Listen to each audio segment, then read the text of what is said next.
Tara, gawa naman tayo ng DIY bunny carryover addition.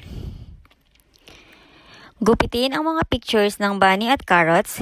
Idikit ang mga carrots sa cardboard. Pwede mong ayusin na parang columns for tens and ones. Then idikit din ang bunny design para mas cute at engaging. Takpan ang area na susulatan gamit ang transparent tape para pwede itong sulatan at burahin. Paano gagamitin? So for example, we have 35 plus 16.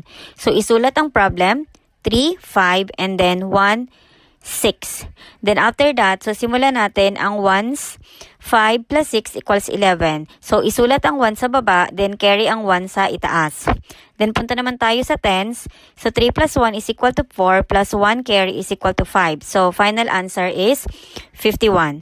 So next step na dapat natin gawin, burahin gamit ang tissue or kung meron kayong eraser, pumili ng bagong addition question and then ulitin ang proseso.